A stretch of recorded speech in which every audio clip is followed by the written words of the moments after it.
Hello, everyone, and welcome back to Purple Noon, a podcast. I am Stephanie Conti, and I am here with the user Why is Winston a 55-year-old man, also known as Savanna Lanausse. Hi, I got a gripe. We'll talk about it later.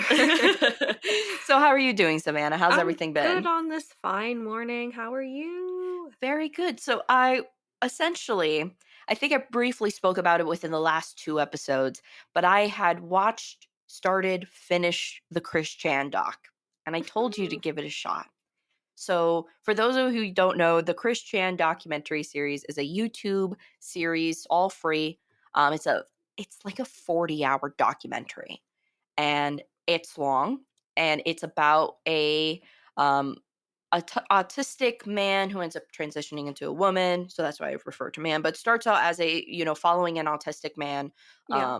who is the creator of this his own little comic called Sonichu, and it's just a wormhole of just monstrosities, things that happens to him, his upbringing, and essentially the ending. I'm going to spoil the ending because it has been headline news, and if Oh, you yeah. you probably seen it on like Instagram, TikTok, Snapchat, whatever. But formerly Christine Chan now was recently arrested for incest charges against his mother. Ah, So that it's is a what whole projected me to go into the whole thing, because I was like, how did we go from A to B? And then, YouTube just said there's a 59 part series on that. You want to find out? And I said, yeah. And I finished it within 1 week. I love how I said, like, oh my God, I have no time to watch Twin Peaks. I have no time to watch, and I yet watch a 40-hour documentary in 1 week. Mhm. Yeah. I will say I did skim quite a bit, like, because there were just some conversations that were very, very long, and then also it's something that you don't really have to watch, but you could. So, Savannah, I got you into the journey, so where are you now, and what are your thoughts? Um, wow, when you told me the situation, I didn't think it would be this consuming. And then I started seeing TikToks about people that were watching it, and they were just like, "Oh, this is mentally tolling." And I was like, "Oh, I've seen some pretty, stuff. I've seen some stuff. I'm like, I can handle it." You've seen House That Jack Built and Come and Yeah. See. You The can problem handle is it. that was 2 hours. This has gotta be, like, days of footage. Honestly, the hard truth is that if you okay, the Chris Chan doc is worse than Come and See, and is worse then, and I'm not saying that like I'm just saying that it's so hard to watch. It's like watching a car crash but Yeah. with fireworks in it. So you're like, "Oh god, there's so many casualties, but look at the pretty colors." Like you just can't help but There's to look just at it. so much information to process. The thing is, every episode of this documentary is very jarring. So the minute you think you're done processing something, something else smacks you in the face. It is very mentally draining, Yeah, but it you literally can't look goes from away. like You cannot look away, that's the thing. You're it just like, "No, I literally have to goes find from out." like, here is a 5-minute video of Chris dancing in his mother's bra, and then 3 minutes later, it's like, here are the sexual deviancies that he has been doing during this time, and it's like, what? Like, I will say I though, I did kind of my mental breakdown during it was when I had to find out that after his transitioning into a woman, she tried prostituting, and her prostitute name was Stephanie Busticakes. Like that really was like my mental breaking point during watching it, because it's just something I wasn't expected. You don't ever think Chris Chan is going to be saying your name at 11:54 at night, you know? Yeah, yeah, I'm sorry, Stephanie, that's traumatic. It was taxing. It was very like I immediately made a voice memo to you, and you can actually hear the disparity, the full like me having an out of body, reaction to the whole thing. Yeah. But I think honestly, since you're going to keep watching it, hopefully fingers crossed, I think you need to like on the show give updates. Maybe the people don't care about it, but I care about it and I want to hear about the updates. I will. I will share my journey with this from now on. I'm not even like I don't think I've made a dent. at all. I thought I was somewhere, and then you told me you're at the beginning, and I was like, "Oh, okay." Because I will say, like, this is honestly, in all seriousness, probably one of the best made documentaries. And the reason why is because Yeah, it that it isn't that crazy? it literally tells everything from beginning to end with evidence, with facts, and there's no opinions thrown, which is abnormal for documentaries, because usually certain documentaries will have like the accounts of people, or maybe like the person who's doing the documentary, they'll have like their opinion on it or their theories and stuff. No, everything is just face value, showing beginning to end what happened. Yeah. And then like there'll be crazy, crazy things that you're like, no, that couldn't have happened. And then they show a blurred video of it and you just hear the sounds of it and you're like, "No." Like it's like like the person who made that documentary worked hard on that. And it did a very great job. So honestly, from a film standpoint, I recommend it. It's a wild ride. No, it is. The person who made it deserves an award. Like, and it deserves a lot of things to have to go through all that footage also. Like, and honestly, like there's so many things where it's like so many like anti-bullying campaigns. This is the ultimate anti-bullying campaign. You know, I was gonna say that I do think, in all seriousness, this documentary needs to be, like, studied, and this is how we prevent people this is how we prevent the next Chris Chan, essentially, and how we get Yeah. people help. Yeah, So, and it's so crazy, and it's so just wild to see that insight of, and I really like how it emphasizes, not emphasizes, but like I really like how you really learn the importance of children or people who are handicapped or have mental disabilities and the online world, and how that needs to be monitored. Like it really does. It really, really does for certain people.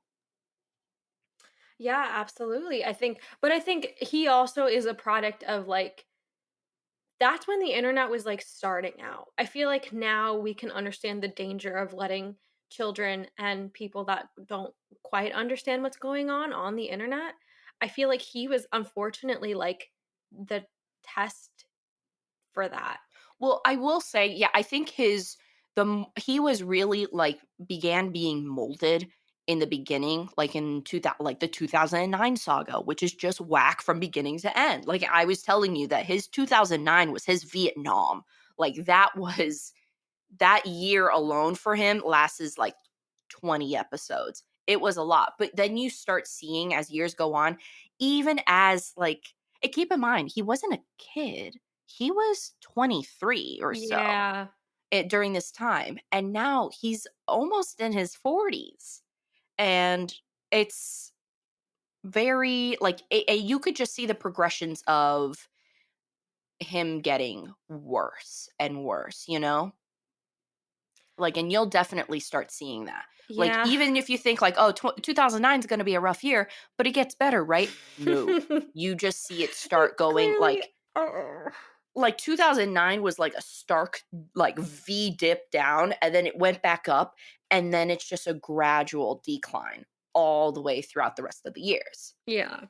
So it's because even like as a like once again, no one interfered with his communications. And by the way, when I switch out between him and her, there is a really big debate on his identity, her identity, things like that, and pronouns and stuff like that. So I'm just referring to him just because the majority of the documentary refers to him as him and then switches to she when they finally undergo transition. So that's why. There's a big debate And about there's the also a debate on like identity. should we respect their pronouns, but also the reason why they changed their pronouns was from more of a deviant behavior. So that's I understand that, but I'm just Yeah, it's referring to he complicated. from here. Yeah. Um referring to his younger life. But yeah, so essentially it's just it's crazy. It's crazy. It Like is and crazy. also the fact that like in episode 5, I don't know if you've gotten to episode 5 or but yeah, you're Maybe. in what 12?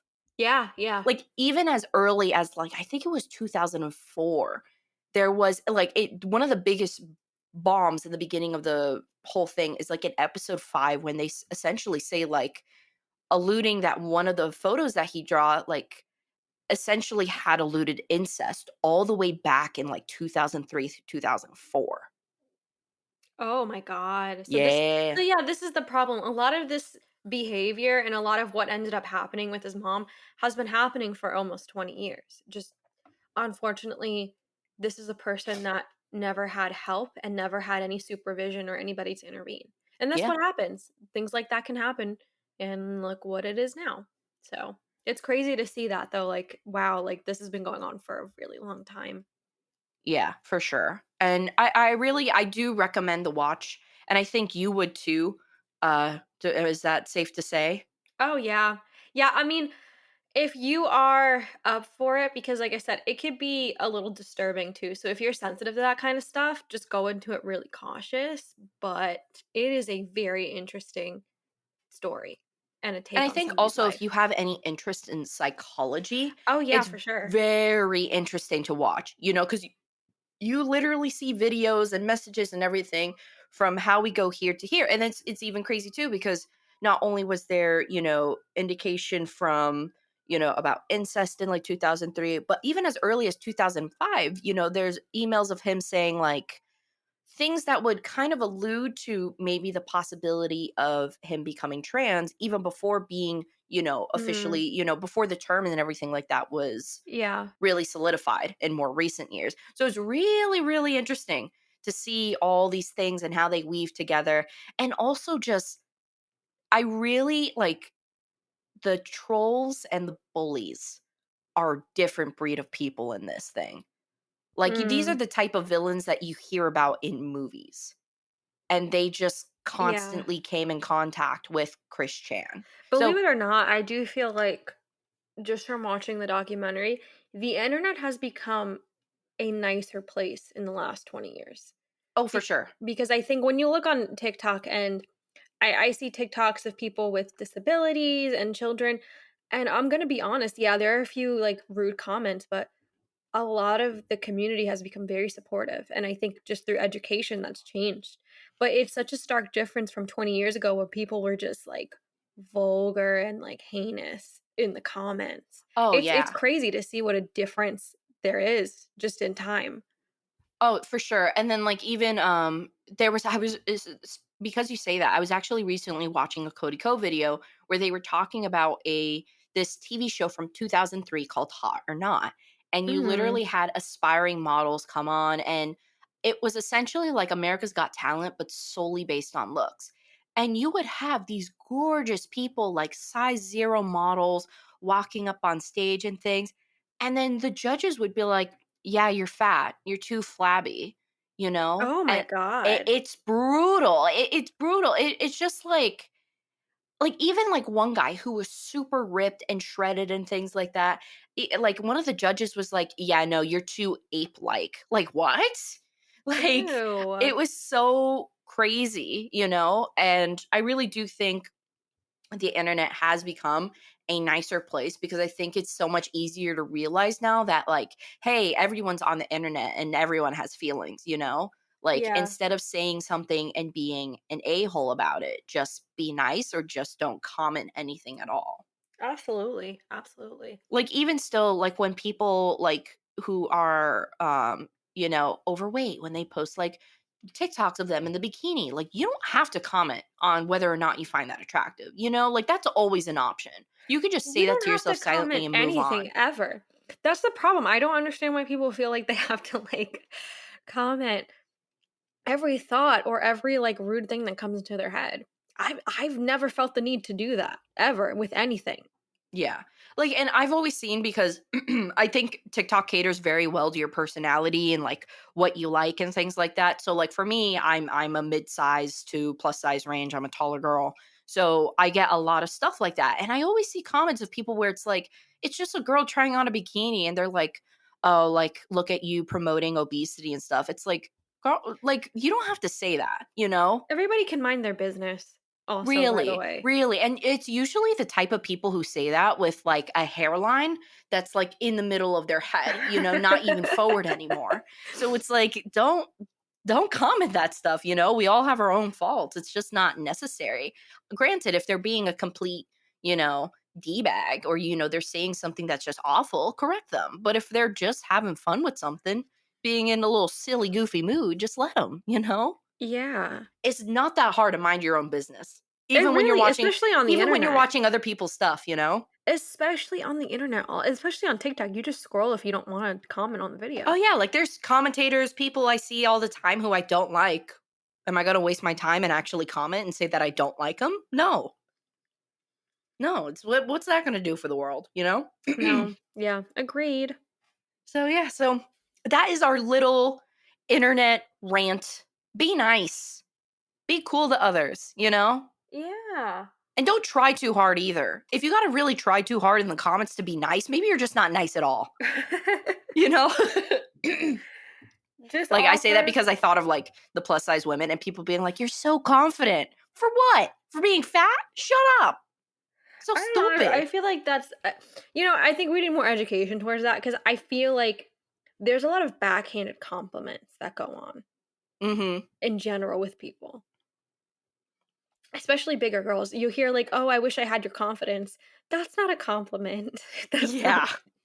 That's kind of mean actually, because 'cause you're kind of saying like, "Oh, I wish I could be that confident even though I'm this." It's like, "Oh, I No. wish I could be, I wish I could be, as confident even though I'm not as ugly." Like, that's just what it comes across. There was even a TikTok of a girl working out, and she was, like, recording her workouts just to, like, monitor her progress and share it on her blog and things like that, and a woman came in and was just like, "Why are you recording?" And she's like, "Oh, it's just for me and for my blog and things like that." And she was like, "That's cute," and then just walked away. Like, I would go Ew. belligerent in the gym if someone said that to me. Are you Why don't kidding people me? mind their business, especially at the gym where people are trying to, like, better themselves and just record their journey? You should be encouraging people, not like, "Oh, you're recording yourself? Or That's simply cute." just don't say anything at all, you know? Like, don't make a face, don't say anything. It's not that hard. That is so rude, I can't. Yeah, so it's just that's our little internet etiquette rant. Be nice, you know? Even with the film people, so what if they like, you know, Oh, yeah, yeah, we've especially in our community, you're right, there's a lot of, like, gatekeeping and shaming when it comes to movies. like, look, I've we've kind of like teased on the fact that like, oh, like if you like Mean Girls or Pulp Fiction, it's like, but at the end of the day, if you like them because you like them, like that's cool, Yeah. you know. Just don't act like you're better than everyone else because you think you know what the gold in the briefcase is in Pulp Fiction, you know, Yeah. or Yeah, things like exactly. that, you know, or oh, just because like you understood the politics behind Star Wars, that doesn't make you better, you know. It doesn't also make you better that you don't like movies like Mean Girls, by the way. Yeah. Like, if you're one of those people that are just like, I prefer to watch, Citizen Kane," you're not better than everybody, you know? Like, it's fine. Let people watch Mean Girls and And, like, whatever you else don't they have wanna to like, watch. you can, like, not like movies, like, I don't like Mean Girls, I don't No, like this, yeah, but I don't like people who think, "Oh my god, I love Mean Girls," and use it as a personality. that's different. I think that's different. I think as long as you're letting people like what they like and not, shaming or, like, gatekeeping, I think Also, it's fine. last rant, if you're gonna make something and you're going to say, like, these are the best movies of all time, just word it as like, these are what I believe to be. This is what, because it's not, you don't just control the population. Like everything like that we say, like, you know what I mean? Like everything that we say, like, for example, we're going to be talking about 1984 and Mr. Nobody today. If we say like, these are the best movies ever made, hands on God, blah, blah, blah, blah, blah, blah, blah, it's like, cool. But like, what are we? We're not the movie police. We don't have sanctions over things like that, you know? Yeah, It's just yeah. our opinion if we like them or not. So I'm so tired of seeing people go, "These are the best movies of all time," and if you disagree, well, You don't know go movies. elsewhere, you know? It's like, dude, it's your opinion. Like, your opinion, and that's okay, but stop trying to think that just because it's your opinion, it's like, "Oh, put it in the textbooks." I just think when it comes to the film community, there's a lot of snobbiness. That's really Mm, the issue. I think people think they're superior because they like better films or because they get to gatekeep what the best films are. And that's not true. We're not better than anybody else because we like Criterion Collection, and you're not better than everybody else because you think whatever is the best movie of all I mean, time, look, and we I don't wanna am have a better than everyone conversation. else because I like Shut up, Tusk. Stephanie. Yeah, I'm kidding, I'm kidding, I'm kidding. Because I know Tusk is actually of good caliber. Tusk. No. That hurt us. That hurt us so hard, you don't know. That is That so yeah, like, funny. I mean, at the end of the day, like, you can go to school, you can go to, like Oh, you yeah, can yeah, take yeah. film criticism course and everything like that, but that don't that that maybe will give you more insight onto some movies, but that'll never make your opinion more valid than others. You're not gonna change your mind that Tusk got a higher score than Night of the Living Dead. You're not gonna change my mind. You're not gonna Based. change it. I Sorry. it's just uncouth at this point. You know, people are saying uncouth now instead of based, and I'm kind of for it. What do you mean? That Like, it's the changed? like, you know, like, when people say, like, based, I heard someone say, like, in a video, like, it's uncouth, or as some people like to refer as based. I was like, "That's genius, I love that." Wow. I So, gotta keep up. uncouth is the new thing. Not yet, but it will be, trust me. Okay. It will be. But, yeah, so let why am I oh my god, I'm stuttering, Jesus Christ, okay, I'm fine, I'm fine. Alright, let's get to reviewing first 1984.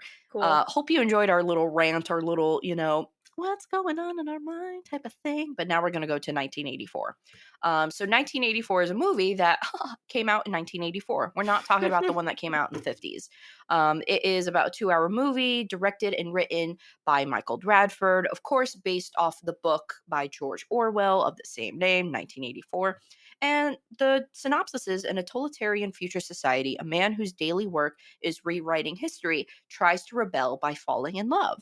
And the main cast is John Hurt as Winston Smith, Richard Burton as O'Brien, Susanna Hamilton as Julia, Cyril Cusack as Charrington, and Gregor Fisher as Parsons. Now, Savannah, was this your first time watching the movie? And without spoiling it, what were your thoughts? It wasn't the first time we saw it together, another film that you showed me. I think one of the first lately, we've been watching a lot of the movies we saw when we first, like, Wait, met. 1984? Or are you talking about the other film? I'm talking about Mr. Because I was like, I've Nobody. never seen 1984 before. What you talking about? I sorry. It's okay. Um, no, this was my first time seeing it. Um, okay, so you mentioned this to me when yesterday.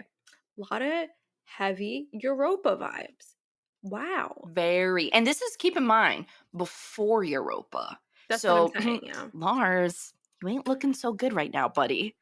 So there I swear were to God, if the person who has the username Lars Von Trier, that's a fan account, keeps liking our post, I will eventually piss my pants at some stop, point we're getting because it scared. scares Please me every stop. time. So okay, there were a lot of things I liked about the movie and a lot of things that because I read the book, it's just one of those have you I think everybody read the book in high school, right? I tried when I Okay, was like it's okay. younger, and for some reason I just like plopped it down and I read something else. It wasn't like I just never got around to finishing it. No, it's cool. I actually really liked the book. So there were a lot of things that I wish they would have done differently because the book added a lot of really cool elements to the story. I But will say though, I will say we should, because I would love to hear, because since I never read the book, I would love to hear some differences that yeah, are between certain seasons, stuff like that. But I think overall we should review the movie as is, as if like the book didn't exist. Do you think that's a fair shot? yes, yeah. Okay, cool. So Um continue. Regardless of the book though, I do think they could have done a few different things. Um but the world building, the world they kind of set for it was fantastic. I really like the whole vibe of the movie, very bleak, very, on point. There were a few scenes that were fantastic. But overall, I think it's a really solid movie. I have some things to say, but I do recommend the movie. I really liked it. Just to keep it short and sweet, what do you think? I was very surprised. I for some reason just thought like I'd never seen any clips or anything from the movie, and I don't know, I was like thinking like maybe this is one of, cuz this movie is within the Criterion Collection. I was Yeah, thinking maybe it's just one of those things that they kinda add in, just to like, "Oh, like, we're just gonna add in our early stages to just kinda boost things," when they were right. first starting out and whatnot, but I totally understand, like, I thoroughly enjoyed the movie, and keep in mind, like I said, I haven't read the book, so I'm just going based off the movie, and I really liked it. I really liked it because it has a lot of elements that like, it kind of like, it's kind of realizing, like, the founding fathers for a lot of elements that I like within movies. Like, for example, not only did I see influences of this movie within Europa, which is one of my favorites, but also in the movie The Double, which is a movie I've showed you before and I've told you that I love so much. Mhm. So it was really cool to actually really see, like, hey, like, this is where that style is coming from? So Yeah. absolutely. I loved it. I really liked the way it was filmed. I do think that there were some plot holes, that I kinda Yeah. had to just figure out and I think it was because I didn't read the book. So, there were some things that I did have to, like, I needed a little bit more clarification, so I, had looked it up. So, I mean, that's obviously gonna hinder it. But overall, I really am in love with this film for the look of this film and the music. Yeah, I music was was good. very surprised, I was thinking more with a movie like this, I was expecting more like, the music like within Metropolis. A lot of horns, a lot of, orchestral, but it kinda had an '80s synthy vibe, Yeah, you it know? did.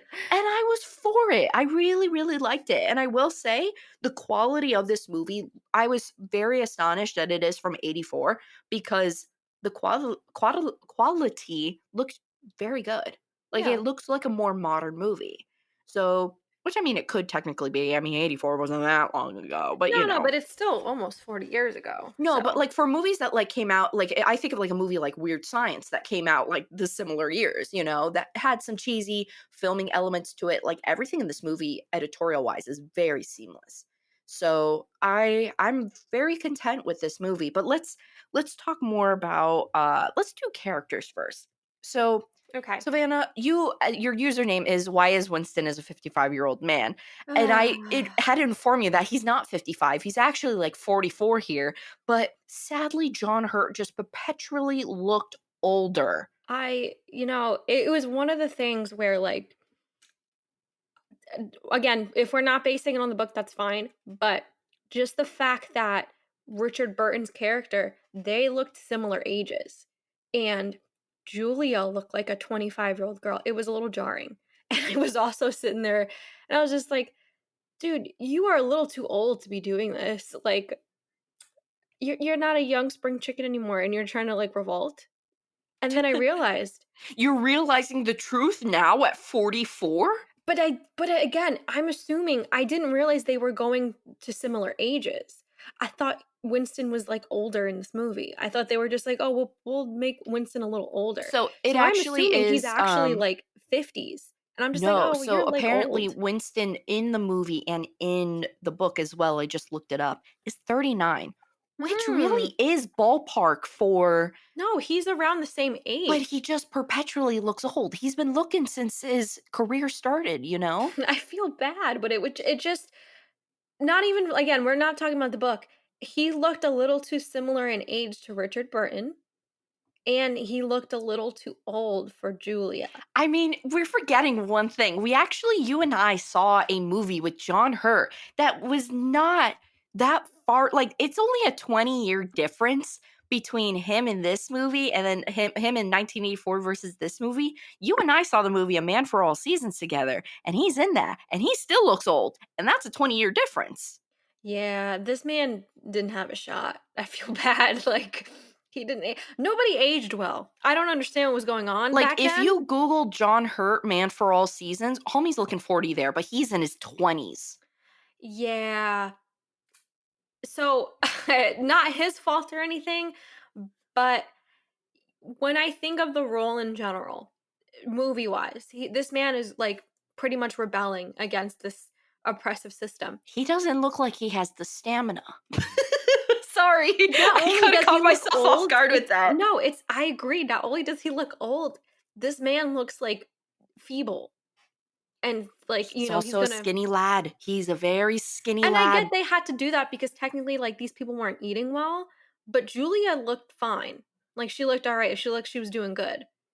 Winston just looked like he was wasting away, and It that didn't kinda help just with the felt like age. That as didn't if you help. had a movie where, like, Irene Jacob from Red was trying to pull, Stop, stop. Doc Brown from Back to the Future. That was the difference between them in looks. That's really funny. Or hell, even in Red, just Irene Jacob and the judge. Yes. Yeah, It yeah. gives off that It was a vibe. little weird. It was a little uncomfortable to watch sometimes because I was like, And the this thing is, looks it's like one of those things where it's like, I really do think John Hurt did a fantastic job oh, no, acting, yeah, yeah, yeah. and it's kinda one of those things where for the time, I'm even trying to imagine a British actor from that time period who could have played the role, and really none come to mind. So, I He did don't a great job, it hurt I think it was just my unfortunate. I think it was just an unfortunate, not coincidence, but kind of outcome of it, you know? yeah, and it just made things a little uncomfortable to watch sometimes. It kinda took me out of the element. I do wanna talk about the things I liked before I get into, like, the things I didn't like. Okay.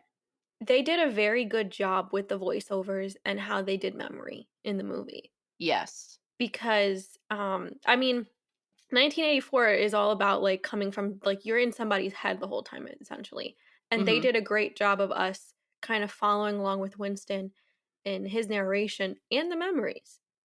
They were really good. What did you think? I really liked that, and I really liked how they filmed it, actually. Yeah. I really enjoyed how they filmed it from like, I if you notice in some perspectives, when, Winston is being watched, it actually switches to an older film camera that is clearly untouched, it's very grainy, you see little blips in it here and there, and I really liked that decision. I really, really loved the way that they portrayed it. And yeah, like the way that even the voiceovers are done, it's very different. It's not a regular voiceover. I don't know what they did with the filming. It kind of feels like maybe John Hurt recorded it in a space where there was a lot of echo, and it Mhm. gives that vibe or kind of, hearing where it does sound like it's coming from your own head. So they did a really good job with that and the way that they presented it and whatnot. However, I will say I do think that there was a lack of detail. I mean, not in terms of, you know, Winston himself, but explaining the full circumstances of everything. Yeah, I think a problem with the movie is it relies on you reading the book, which I agree with you.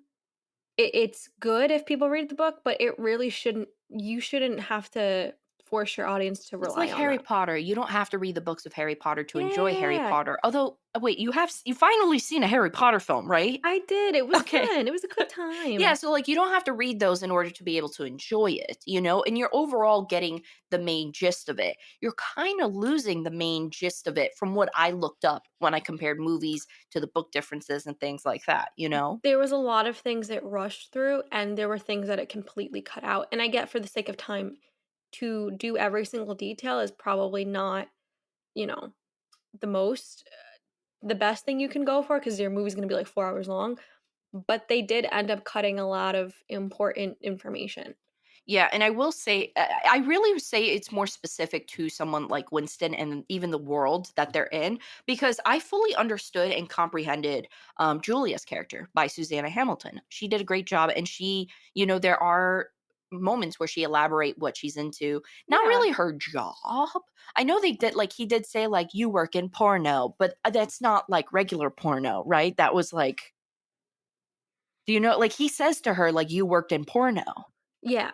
Was that in that world, is it like regular porno, or is it like So you're there's working in propaganda? it's like porno propaganda kind of like it's books. There's no movies. Ah, It's not like, dirty movies. It's more like literature. And it's for the gotcha. higher uppers, I think. Ah, for the upper echelon to enjoy and whatnot. I believe so, yes. Gotcha. But, other than that, you kinda knew that she was, like, this very free woman who enjoyed Yeah, just sleeping, and just she felt free when she did that, you know? So yeah. I felt like we got to understand her character a little bit more um than the actual world. And there is another character I wish we got to learn more about, and that's Richard Burton's character, O'Brien. They cut a lot of O'Brien out. They did not really establish entirely what his role was, because at first when I'm watching the movie, I thought he was Big Brother, but then I realized, because I thought he was the old man in in the images all around, but then I realized he wasn't. Yeah, in the book, they have a lot of, like, O'Brien. O'Brien's actually a pretty big character. I mean, Mhm. he's not everywhere, but, like, you get a lot more information about O'Brien. And, again, it's just one of those things where they're like, "Oh, people read the book. They're gonna know."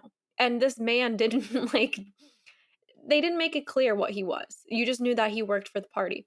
So, yeah, I think they messed up there because he's actually a very interesting character. And once again, we got to talk about age with Richard Burton, because you know Oh, what? I'm watching the movie and I'm reading up trivia, and it's like, this was Richard Burton's last film. He was dying at the time. And I'm like, man, he probably looks great for 70, 77, maybe something like that. Then they had to tell me in a sentence later, Richard Burton died at 58. Homie looks 20 years older.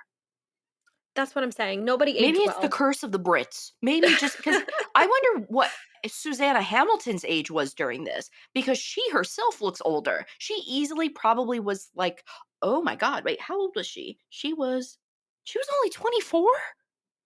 Yes, I that's why thought I she was said. 33. Everyone looks so much older than their actual age in this movie. I don't know what's going on. Nobody aged well. I feel bad, but it's true. And it's not like even with, She Susanna doesn't look bad. Hamilton's character. She No, doesn't she look doesn't bad. look bad, but she just looks aged. She looks like I would be like, "You look great for 34." And then she'd be like, "I'm 24." And I'd be like, "Ooh, sorry." You know? Like, it's just I everyone looks older though. I agree. And then, like, it was like I said with Richard Burton's character, I he was supposed to be older than Winston, but they don't look that much, like, there's not a big age difference in looks. Well, there's also not a big age difference between them in real life. There's only a 10-year age difference. Yeah. Yeah. So I think that they could have done a little bit better with that. And I was thinking, I was like, who could have been O'Brien at the time? And at first I was thinking Brando, but then I realized it probably would have been a little bit annoying to be like, well, it's 2 plus 2 equal. It's Because so he really stupid. had that thick accent, like that thick Brando accent Yeah, no, in no. his And they were later supposed to be years. British. I don't can he do a British Well, accent? I don't and know. also Brando was really, because I was like, oh, I wonder what Brando looked like in 84. Brando did not look good in 84. Yeah, I will say that, you know? yeah. No, I So liked his Burton. Burton did a good job. It's just looks wise, it was a little hard. for sure, for sure. But other than that, I really enjoyed from what we were able to gather with the characters, but I really do think that the strong suit of this movie is the way it's filmed, and also what we can gather and can understand the way it's actually depicted. Yeah. So I was actually surprised, because I was like, this movie is shot really well. This movie is actually one of the cinematographers for this movie, and also the camera operator, was Roger Deakins. You ever heard of Mm, Roger Deakins before? I have not. Roger Deakins is like a legend, because he went on to do Shawshank, but he also did Oh, 1917. He did Blade Runner, the newer one. I think it was 2046. He's done a lot. wow. Roger Okay. Deakins has been like, everyone kind of hails him as like one of the best cinematographers out there. Very cool. Very cool. Yeah, so he has a lot of great films to his plate. Let's see what else. I think he also did he might have actually done Schindler's List too. He also did Prisoners. Very awesome. So if you can kind of see, like, he's really good at doing dark, either historical or dystopian type of movies. Yeah, that's So, great. he did No Country for Old Men. Oh, love So that this guy, movie. he's done everything. He's Yeah, done every good legend. movie. Legend. If you're gonna make a good movie, you're gonna call up Roger Deakins. Yeah. That's the type of thing, because he can really help solidify everything. But I think the film from the get go, this whole arena-like area with the big screens, and then everyone's wearing kind of like these janitor overall type of situation with their arms crossed going big, big, was just incredible how it was filmed. Oh, Like I yeah. said, very reminding me of like Europa with the train pulling scene and like, kind of that It's just so bleak. very bleak for Yeah. sure. And even like the way the monitors and everything kinda it almost felt like a difference between which it was, but it felt more like a more apparent distinction between two-dimensional and three-dimensional Mhm. because you had the stark black and white video versus the really dull colors of everything around. It made the monitors and everything pop even more. Yeah. So, really, really love that. And then also this whole, that one there's one field that they keep going to, Oh, and with all the trees and everything, that was shot stunningly as well. yeah. They did no, I think how they captured how awful and bleak Oceania was very perfect. There were a lot of scenes where, you know, they captured how desperate that Yeah. time was and the desperation of, like, war. There's, like, a horrifying flashback of Winston and his mother and sister, where he essentially, like, Oh, with the leaves them to rats and die. everything like that too? Mhm. But then there's also that beautiful feel, like, the movie does a really good job at, like, going back and forth and going back and forth well. My favorite part of the movie is the indoctrination part where they're torturing him. Yeah, I think they did that perfect. The end of the movie is great. I for did wanna sure. talk about some things that I think could have been improved. Okay, and one thing I do wanna Oh, say yeah, about the sorry. the cinematography and directing, one thing I really enjoy because I did, because I don't know if you know, but do you know what the EEG score or EEG score, I think it is? That sounds familiar. So there's this thing in the background that says Igsor Igcor. I don't know how they pronounce it. Encore. Oh, it's ins. I'm saying it so wrong. It's INGSOC. Insoc or anything like that. Essentially, that stands for English socialism. Okay. So I really think that this film did a fantastic job of capturing the feel and the look of USSR type films. Mm, Because that's of course a lot of it, even the good point. torturing and everything done in this movie pays I'm not going to say homage, but it relates or correlates to a lot of Russian history and also what at the time George Orwell thought after World War II what England was going to be like because after the fall of Hitler's regime and everything it was just kind of like what's next, who's going to be the next thing, is it going to be a person, an ideology, that type of thing. So I really Mhm. thought this film really captures because it oddly feels Russian, if you know what I mean. Like this movie feels like Very you a yeah. Tarkovsky film, No, really. you that's a really good point. I didn't think of that. It really does a good job, and you can maybe even see some influences, like and keep in mind, I will be blunt, I've never seen a full Tarkovsky film yet, so don't come at me. No, I It don't will know. happen I'm soon. taking your word for it. But I've I seen a lot of imagery and I've seen a lot of scenes and stuff, and you can tell that there's huge right. correlation? Yeah. So it does a really, really good job in paying homage to USSR, but also to trying to be historically accurate with the times and everything. And even more so, like the fact that this was also all filmed in the area where George Orwell thought that there was going to be this totalitarian society. Like they filmed in the That's exact really location where cool. he thought it was going to happen.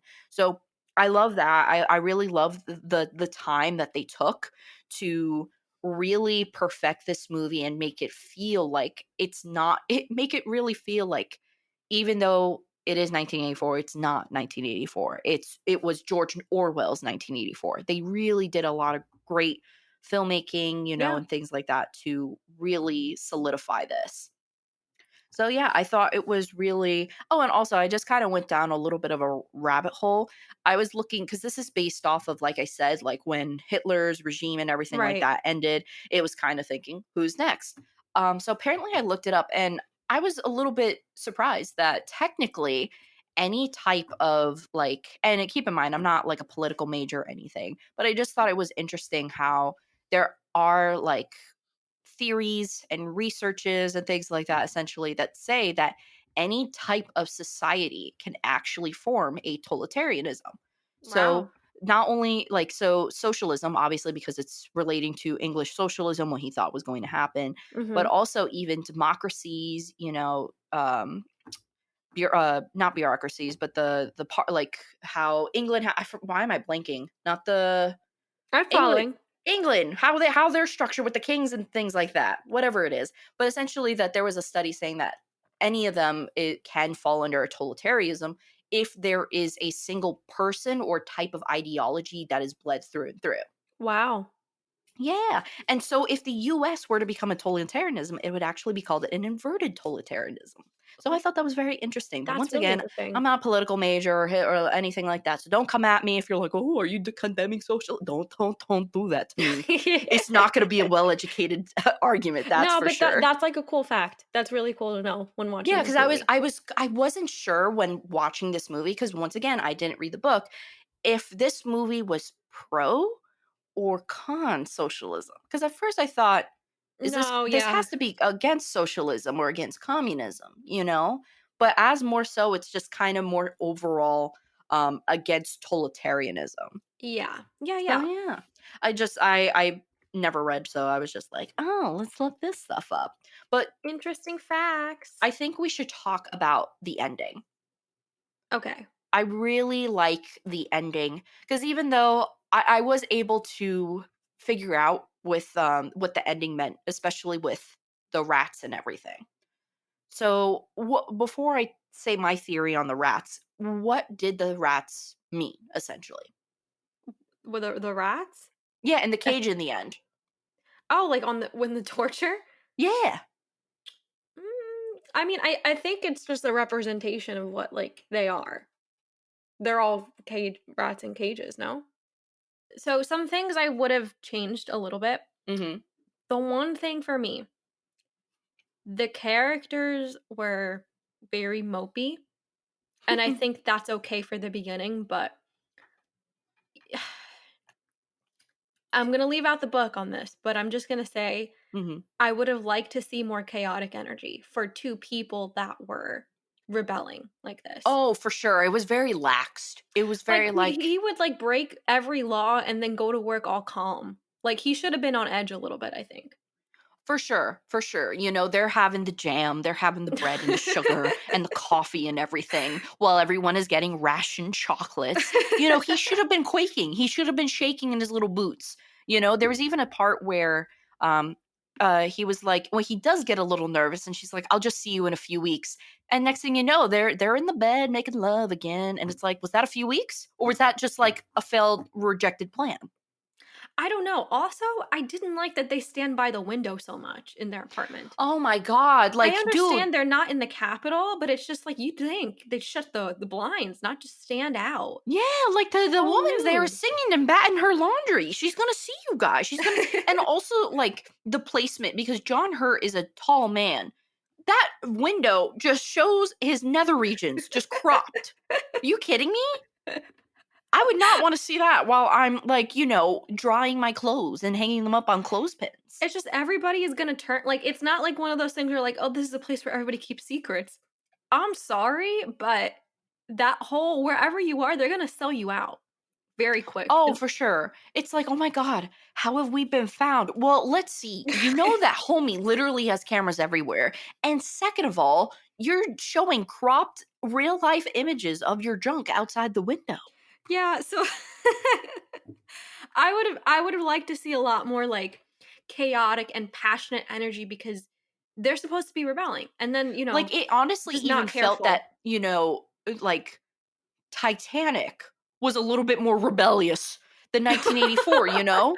Because they had to make love in the car, with the steam and everything, locked up and all things like that. Yeah. These dudes have a chateau that they just shagged up in, and they didn't care. And they had their jam and their coffee and their sugar and their real white bread.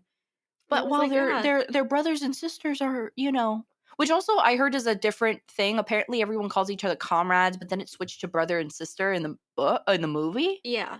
So I thought that was interesting. I mean, But it's it just like didn't bother me. I thought, "Okay, like, that makes sense technically," because yeah, but it's just I just thought it was very maybe the word comrade would be like, "Ooh, scary," to people because that was not too long after the Red Scare, you know? Yeah, So, yeah. just things like that, like, I I found very I can totally agree on, that they were a little too relaxed, you know? Yeah, For but forbidden love, they really made it look easy, you know? yes, exactly, for the most dangerous thing you could ever do, they were just like, "Oh, nice." It should have been chaotic. It should have been chaotic.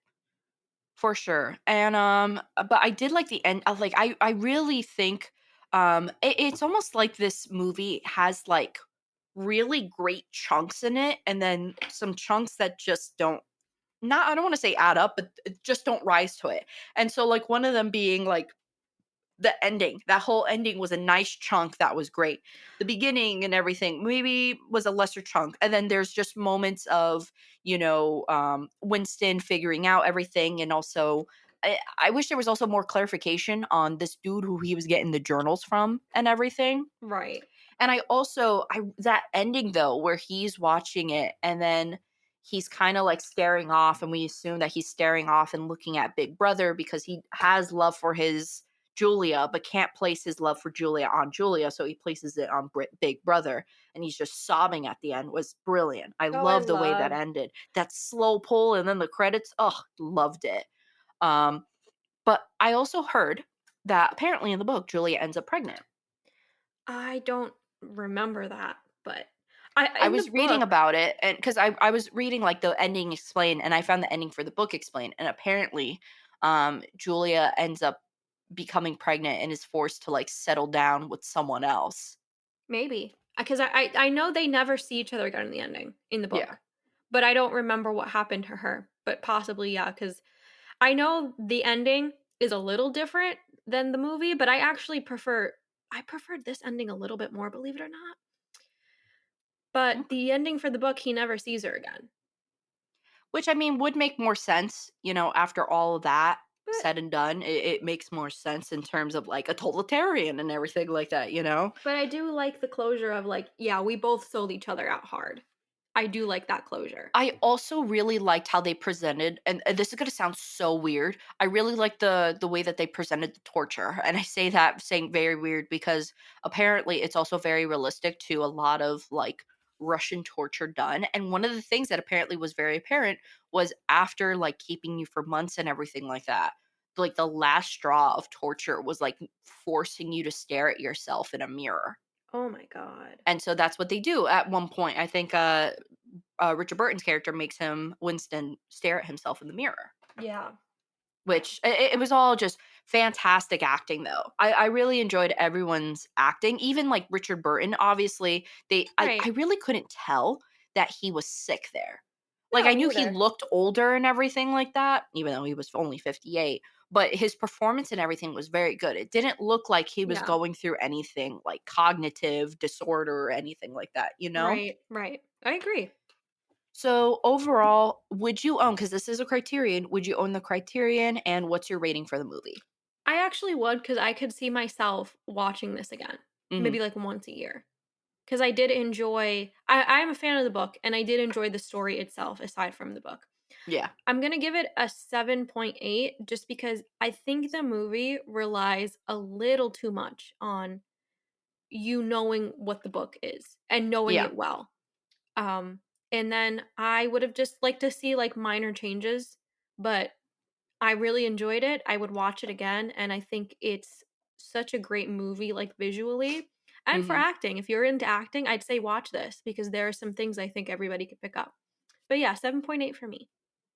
Okay. For me, yes, I would love to own the Criterion. I'm actually kind of eyeing it right now because I do want to Ooh, watch it again and I do want to see more how everything was made because I absolutely my favorite aspect of the movie is the way it looks and really feels. right. So that to me is the strongest thing. The acting would be second strongest. And then thirdly, there are parts where the writing is strong, but not as strong as where it should have been and it shouldn't have been so dependent on the book in my opinion. Yeah. So with that being said, I'd probably give it a 7.7. But Ooh, I we're can definitely close. this is, you know what it reminds me of?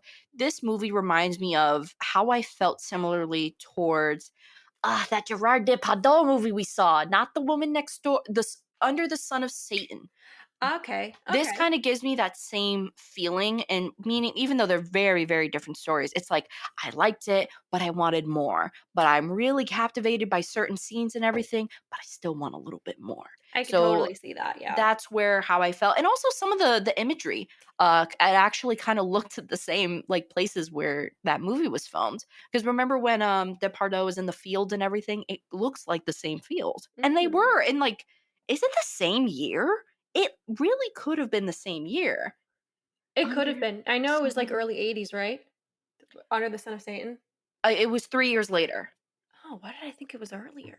It was 3 years later, under the Sun, because, I believe The Woman Next Door was earlier. Oh, okay. So, it reminds me of that movie where it has a lot of great things going for it, but it does fall short in some other elements. But it's very weird. I don't know how to explain it, where it's like I know a movie is flawed, but I really love it still. You could, yeah. That easily. I mean, there's a lot of really amazing aspects to the film. There's just some aspects that fell a little short. Yep, totally agree. So, now why don't you introduce us to Mr. Nobody? Okay. All right. So, Mr. Nobody came out in 2009. It stars Jared Leto, Diane Kruger, and Sarah Polly. It is directed by Jaco van Dormal, and it is about Nemo Nobody is recounting his life story to a reporter. He's less than Claire, often thinking that he is 34 years of age, others well over 100. But his story becomes more confusing after he does focus on the fact of his. Okay, that's not a good. I apologize. That's not a good synopsis. This is a better one. Scratch that. Okay. In the utopian future, Nemo is the oldest and last man ever to have a choice of immortality. The film explores Nemo as a young boy faced with impossible decision. Should he stay with his father or go with his mother? This film is based on all his possibilities and all the lives that could occur, of which all dependent on his one decision. That's a better synopsis. Honestly, I know, like, we were talking about earlier, like, saying things like, "Oh, you shouldn't, like, you should just say, like, my opinion, blah, blah, blah," but I'm gonna override all that I just said and just say that this is probably one of the best movies you've never heard about. Oh, I agree. Completely agree. When you showed this to me, I was like floored. I remember You I have a video of discovered me like this. crying. 'Cause yes, I do have a video of you crying to this, but I remember I discovered this movie when I was, 'cause I've gone through many different phases of men's in my, younger years. Not, like, physically, I was never physically with Jared Leto, but I've always, you go through phases when you're a teen of people you like, and I went Oh through a yeah. hardcore Jared Leto phase, Okay. and I remember, it's funny because I remember first I was telling about it to my friend Alyssa, and she was like, "Oh, and we were gonna plan on watching it eventually, and then we forgot about the plans and stuff, and she ended up watching it one day and was like, "Dude, you have to see that movie." She was like, "Holy crap, like, I'm so happy you mentioned it to me. You have to see it." I was like, "Okay, I gotta see it now." Mhm. And it's honestly one of the most unique films I've ever seen. Oh Without yeah. spoiling, I just think, honestly, you just should watch it. If you were definitely into sci-fi, romance, any of those, it really is just an overall well-rounded movie that everyone should be open to. And I really, really wish, not only for performance sake, but I really wish this movie got the recognition it deserved, because I think the writer director is absolutely brilliant for making this movie. Yeah, I it really fell through the cracks on just like mainstream in general.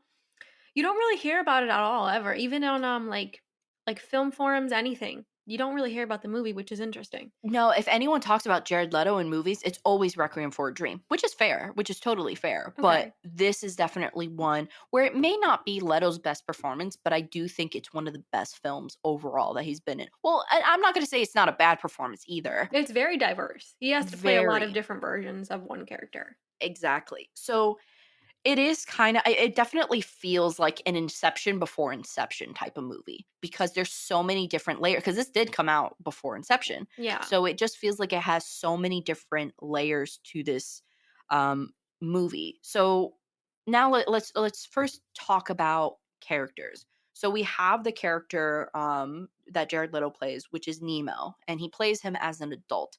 And like Savannah said, he goes through different stages of life. It's kind of like we're alluded to the fact where he knows all the outcomes of his life, and he is reflecting them as an old man and all the different avenues and all the different choices and how they emerged from simply just one huge decision in his life as a kid. Is he going to go with his mother or with his father when they divorce? And which I will just say, never, never pin that situation against your kid. That's so weird. He was like 8. He was 8. It's His not like mother he was boarded train and was like, 17. yeah, if you want to come with me, you're going to have to run and jump. What? Messed up. What a traumatic thing for a kid too. And also just like I think we, as a kid, if you are faced with a decision like that, there are moments where you do kind of go so grand, when you think like, oh, but what if this and this and this, and you really try to form that like huge train of thought, based off. I feel like that's pretty relatable. I feel like everyone in their life, whether they're a kid, teen, adult, whatever, has that one huge decision in their moment that's like a whole train effect where you're just trying to figure out, okay, if I do this, what happens? All these possibilities, and you just kind of divulge into a web of possibilities. Yeah. I think also one of the more interesting things that take place with this decision is, I mean, as like his mom has an affair, and he's the one that kind of catches her, Yeah. and now he has to decide if he's going to go with his mother, who is the reason, essentially, that his parents getting divorced. She found another man, Hmm. or kind of be not guilt, but like stay with his father out of like loyalty. That is very hard. And with the paths, when he either chooses mom or his dad, it's very interesting how that takes place in his personality. Not to spoil anything, but with his dad, he becomes more of a caretaker and savior. But with his mom, he's more of a rebellious child. Yeah. So it's very interesting how they kind of play out like how it really shapes him as a person. Yeah, and even like some factions of like his life, like for example, not only the caretaker, but there's a lot more death in one pathway Yeah. versus another. Like Yeah. if the pathway where he picks his dad, there's, a timeline where he dies as a teen. There's a timeline where he, I believe the whole him with I think it was gangsters or something like that, and he dies was under Yeah. his father's and everything like that. Like it just shows that there are literally limitless possibilities. And I think what we can just denote from the beginning, because he meets a girl at a young age. And I think honestly, in that decision, when he's making, should I go with my mom or should I go with my dad? He's thinking in that moment, in which decision am I going to get the girl? In which, Mm, because, and I think it was all about the girl in terms of everything, because at the time, the girl was living in their hometown. So if he stayed with his dad, the girl would have been there. But what yeah. he wasn't expecting and didn't know until later on, that the girl would end up becoming his stepsister. Yep. So it was like just figuring out ways to obtain her. And we see all these different pathways where he meets other women and they're all not her. And they all have something. They're either you could just tell that it's just not a well-matched relationship from the beginning. Yeah. With, Yeah. one family, it just doesn't feel very filled with love, and then the other, it seems like he constantly tries, but once again assumes the role of a caretaker Exactly. to his mentally ill wife in one timeline. I really just love the brilliance out of all of it and how all these different lives, you know, intertwine with each other, weave in with each other, like even in the beginning where the one wife, the wife from one timeline is saying like the sun hurts my eyes, and then another wife, loops back around and says the same dialogue, and he's realizing all this stuff. Now, I want to ask you, what do you think of the whole old man Leto and that whole aspect of everything? Well, like him retelling the story. Yes.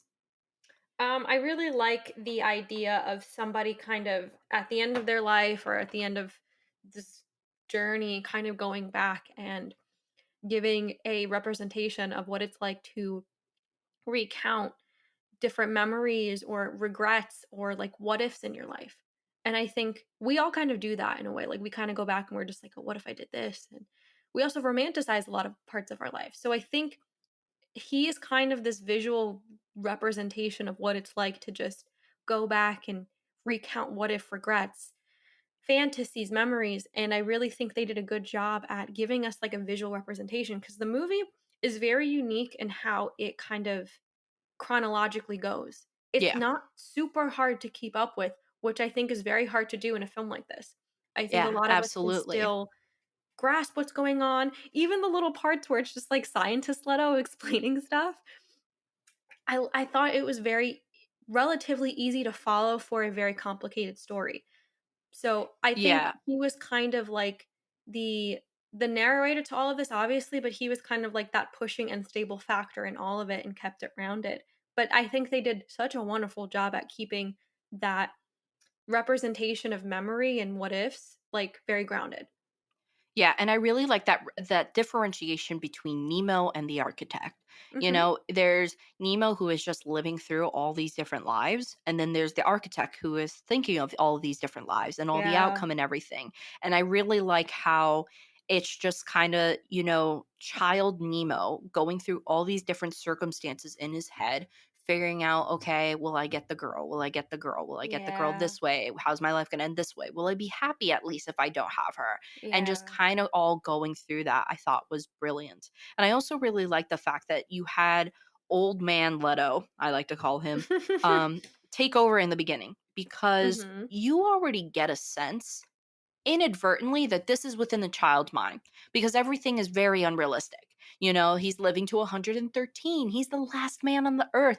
He's the main character, Yeah. and even all the people who are there and dressed up in this world are kind of goofy looking, not so much futuristic looking. So you can really kind of tell, of course, not until you watch the end, Yeah. but you can kind of see these little, childish endeavors. I really love those scientific Leto moments that you were saying because I do think that they were great analogies for Oh, yeah. the story. Like the whole thing of like the big crunch and everything. I think it was a great way to say like, hey, like that moment where he had to make the decision between his mom and his dad was the changing of his universe in that moment. That was his big crunch. Yeah.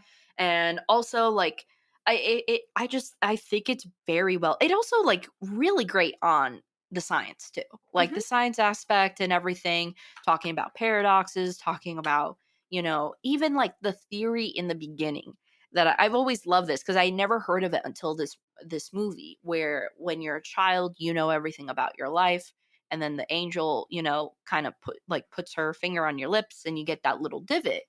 So that means you don't know anything from your entire life prior. So I really enjoyed that storytelling, and how even when Nemo ages there's still a childlike spirit throughout the entire movie. Right. Yeah. So yeah, and also just the way this movie looks is insane. It is fantastic. From once again the angels coming and the unicorns and everything, to then Yeah. switching over when he's having these dreamlike episodes, or even just when the fact that all the women are color coded and you can kind of tell what timeline you're watching by the color of things, Yeah. or even simply the way Leto looks, I thought was fantastic. I totally agree. Totally agree. I do think some of the other characters, like some of the wives, had stronger storylines than others. Obviously, Yeah. there was a lot of attention paid towards Anna and Elise. There is Jean. She was the one who was represented a lot in yellow. We Mhm. don't really get to see a lot of their life together, but from what I could gather, it was a sense of like, oh, she was for sure like the worst choice because there was just no connection at There's, all. like, a lot of emptiness. Yeah. Yes. And then you get to Sarah Polley, who plays Elise. And here is Leto trying to love her and then realizing he really can't because of her handicaps, essentially. Yeah. Yeah. And I thought that was really, and I think it was also really great to show the difference between falling in love and learning how to love as a caretaker. Yeah. Mhm. So, and then Diane Kruger was great. But one of the characters who I think is honestly so well done, and I really like the actor, is the father. I really liked that Oh, actor, Rise yeah. Ifans. I think he did a great job in the movie. He portrayed a lot of emotion, like more emotion than even Nemo had in certain circumstances, and I thought he was a very like captivating actor. I agree. I agree. Did you have any particular favorite actors within this movie? Yeah, I really like young Anna. Young Anna. Mhm. Nice. She I realize she's in a lot of things I've seen. Juno Temple. She's in Yeah. Ted Lasso, Mhm. and she's in a lot of other things. I really like the maturity because these are supposed to be I don't know how old she is in real life, but there's a sense of, like, still being children, but she's very mature. Yeah. So I really liked her. Now, I'm not gonna lie, the whole, um, not incest, but teetering incest was an Yeah. interesting choice. I and then, again, they're not actually brother and sister, so it's kind of, like, passable, but it's a very interesting way to like, that's a very bold move to go, I'm gonna say. Well, and I think it also shows even more why they would never be able to work. You know? Like, cause Yeah. here's the thing, now you have him in a circumstance where it's like, okay, he went to the mother. Maybe we're going towards a correct timeline because he's literally living in the same home with her. How Mhm. can we make sure that this is, to everyone watching, not the correct timeline? Incest. They Chris Chan it. Oh my god. Sorry, sorry, sorry. Yeah, no, I mean, I think they did a good job with that, but also, I gotta say something. Okay. I don't know how old the actors were, but some of the scenes were a little graphic for me. A Yeah, little well, I think uncomfortable. Juno Temple, I because there is a part where she flashes a whiff of tit, you know, and I Yeah. think she was of age at the time. I'm Okay, pretty sure. because She they're always supposed to looked be younger than her actual, like, I think she's actually in her 30s now. okay, because I was like, "Whoa, these are supposed to be kids. What is this?" Very, very intense. Mhm. But you're right, I didn't think of it as them showing, like, "This is bad. This is not gonna work out." Yeah, and I You're think right. that's why she was about 2021 at the time. Oh, wow, okay. Yeah, so she just looked a lot old a lot younger for her age. Um, but yeah, there were some interesting choices with that and everything. Oh, and I will say, I think this movie in the beginning of it really captures like the essence of the 60s Yeah. incredibly well. And kind of like I really think also like the decade match was on point. You know, Yeah. going from, because essentially Nemo was supposed to be born in like the 60s and 70s. So the way the parents are presented in their home is, I will say, and I'm going to say this right now, that was WandaVision before WandaVision. You're Mhm. telling me those people did not look like the characters from WandaVision? That's true. Like the whole set and everything. Like Yeah, it really looked very 60s. well, very similar to the design of it. So I will say it did do a great job following the different decades, you know, when capturing him as a teen Mhm. in the 80s and then him being born as a kid in like the 60s and whatnot. Overall, just like also really impressive acting from the younger, you know, from the younger versions of Nemo as well. Yeah. Yes, absolutely. So They didn't quite I'll just say they didn't also quite look like him either. no, I definitely felt like it was more for choice of acting. And then also keep in mind, Leto's the only, like, American in this film. Okay, yeah. So, you know, that could have been hard because, and also Leto just has very distinguished features. Yeah, he is a very interesting looking person. He is. So, I could see that being hard, and I can honestly just see them at some point going for talent rather Yeah, than I mean, it wasn't a looks. huge deal. Like, it really didn't, like but it was noticeable. Even with people like Anna too, it was noticeable that they looked very different than their older counterparts. I will say I'm so excited for the new House of Gucci movie because now we know Leto can play an old man and sell it so well. Oh, yeah.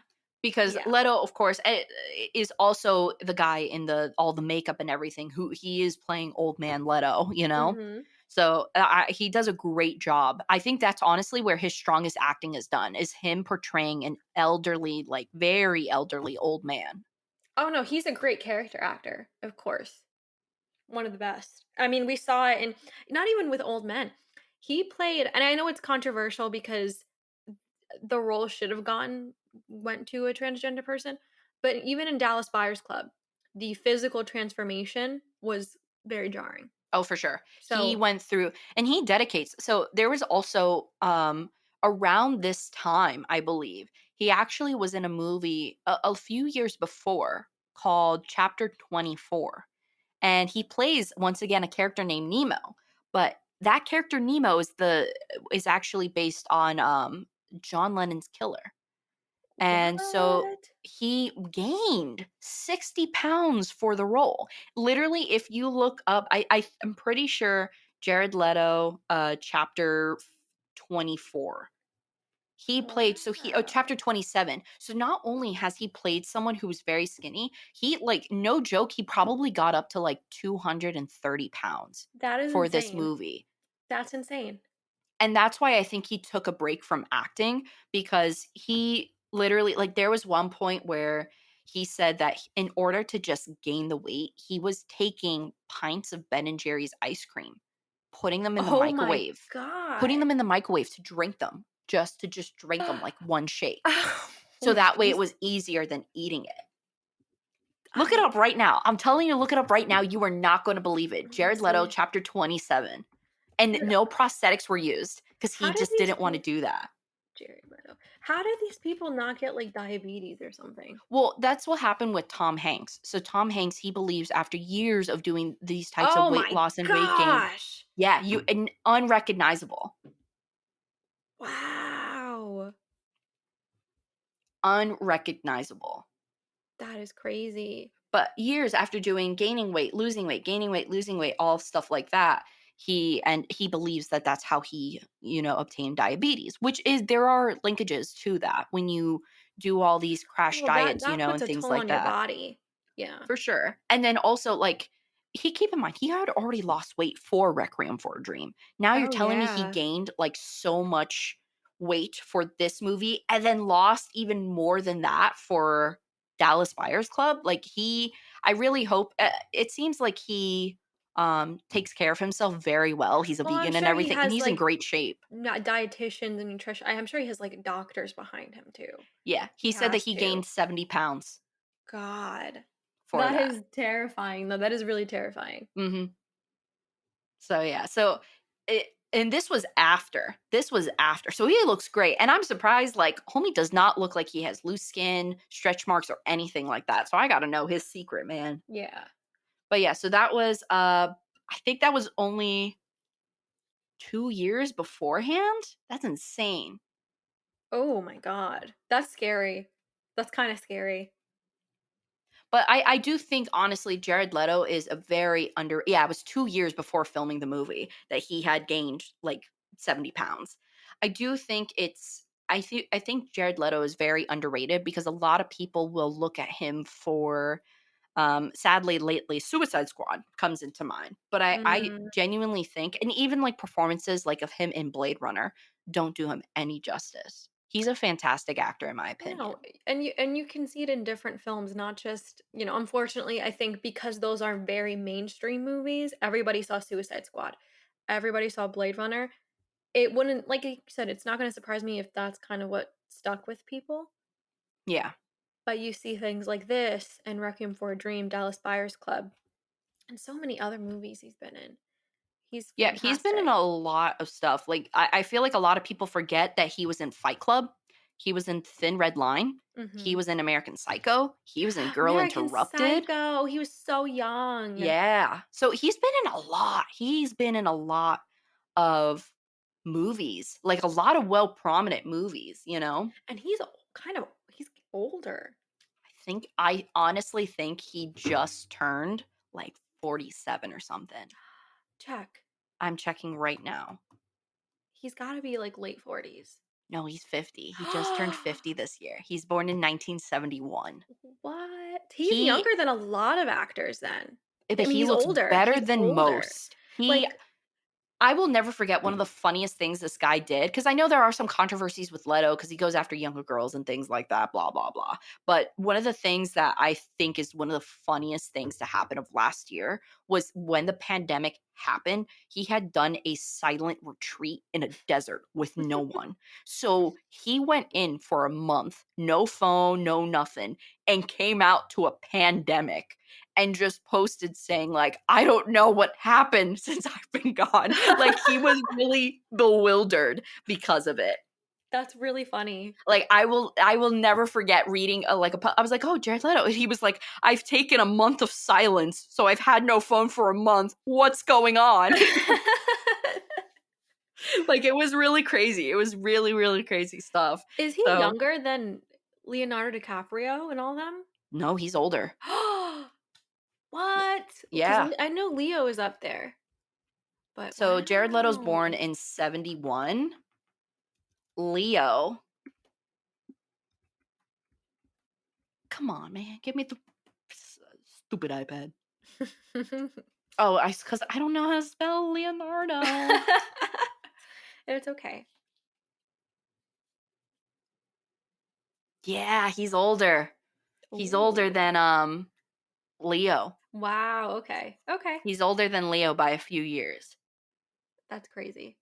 Yeah. So Jared Leto is like, I think he does some type of like blood treatment to like just Oh, keep him yeah, young. that man looks 35 forever. And I think you know what, he is a vegan. He's been a vegan for a long time. Okay. Honestly, I think it's something. I think it's, I think maybe that's one of the keys that needs to be researched on, you He's know? very fair-skinned, maybe he doesn't do sun. What was Maybe he that? doesn't I couldn't hear he's you. very fair-skinned, so maybe he doesn't do the sun. Maybe he doesn't go tanning. Like me, I don't go with the sun. So I hopefully, feel like you are going to look like 25 forever. I hope so. I can only hope. I really hope because I don't like the sun. I stay in, and even when I go out for like a jog or something outside, I wear long pants and long sleeves and a hat. You have very pretty skin.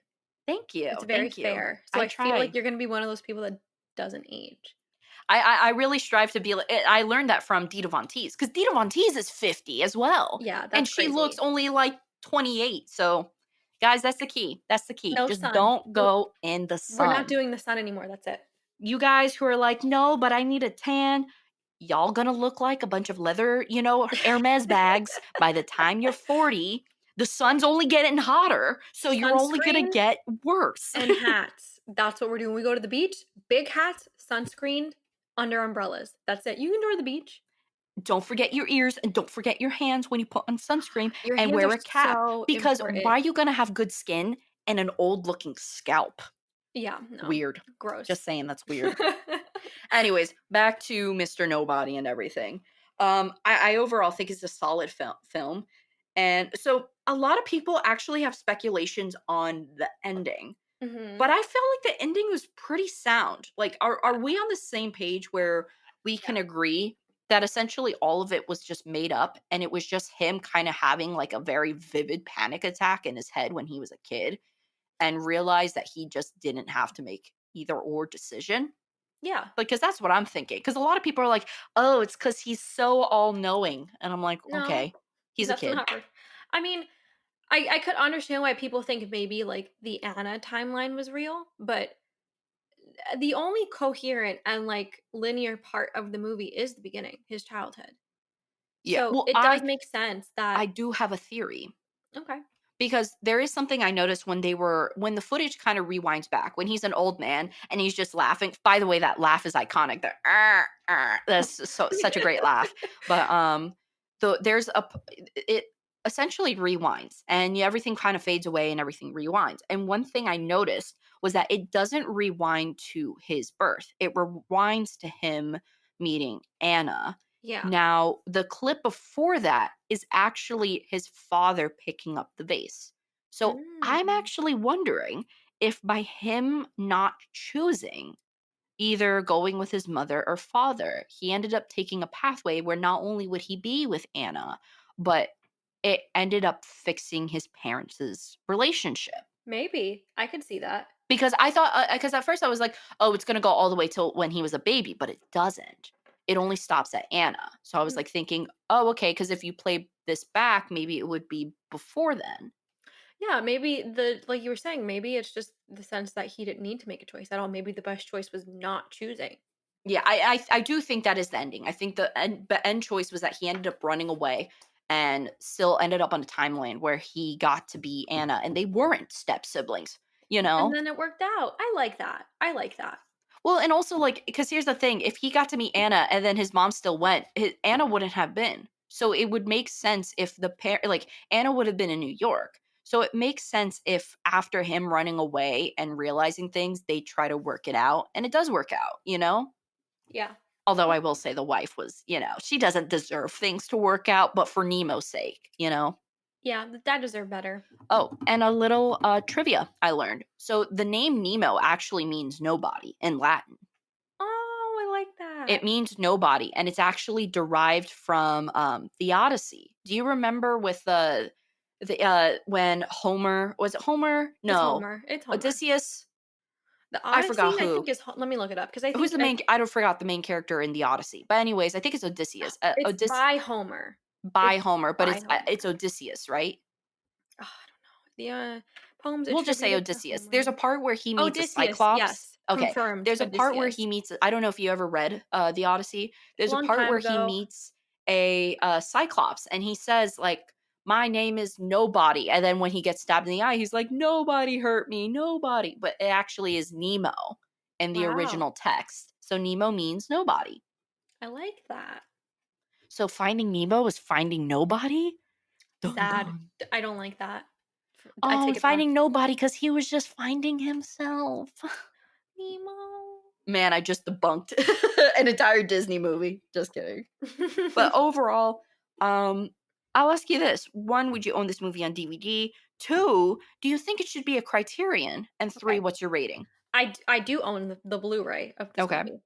So, yes, of course. 2, I think it should be a Criterion because it is the best movie about recollecting what ifs, recollections, memories, whatever, and it does it in such a simple but intriguing way. I think it's very hard to do a movie like this and not make it complicated.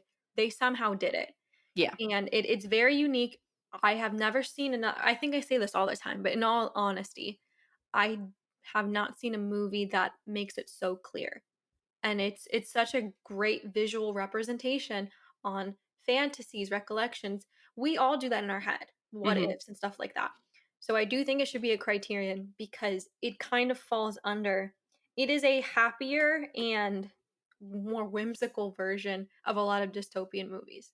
But it has such a solid plot, great, cinematography, great way it's filmed, acting is good. So yes. 3, I give it a 9 out of 10. Okay. I don't own it, but I would love to own it. I think it should be a Criterion because it is so unique of a film. You're Yep. not going to be able to find a film that will fully capture what this film brings to the table. It's also incredibly ambitious to make something like this, but to make it make sense to the average audience is Mhm. pretty great. Acting's great in it, and also the overall look of the movie is fantastic. So I do think the Criterion should consider putting this in, because I really hope it does. Um, Honestly, more people watch it because I do think that this film is really great. And obviously, like, I remember watching it and crying it the first time. You had an out of body experience. You were sobbing. This movie overall is just very, very beautiful and very, very well rounded.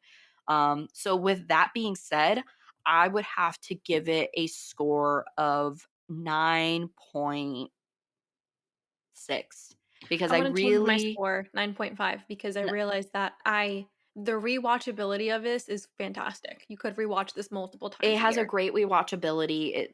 And I think where it does fault a little bit is maybe I would be a little nitpicky and say the acting. I do wish I wanted a little bit more from Brando when he was playing the roles of Nemo. Brando, did I say Brando? Yeah, Holy crap. yeah, it's okay. Leto, sorry, Leto. the O's confused me. Brando, Leto, things like that. Yeah, But yeah, I would love to see a little bit more from Leto. yeah, I agree, I agree. So, wow, pretty high scores from both of us. Yeah, I mean, both very good movies, both very, very good movies. So this week was a good one. So next time I'm looking at our schedule. It looks like we are getting closer and closer to getting to do Twin Peaks season 3, doing that whole Woohoo. thing. But next week, we're actually going to keep it a little bit simple. We're going to talk about Tom Popo, another good Tampopo. one. So, yeah, as always, thank you to Sensei David and Homeboy James. If you would love a really cool, snazzy little nickname, check out our Patreon. Link is down below. And as always, ways to help us: like the video if you're watching this on YouTube, share it, listens on Spotify, all those good things, and follow us on our social medias that are linked down below. And of course, we will see you next time when we talk about Tampopo. Bye. Bye.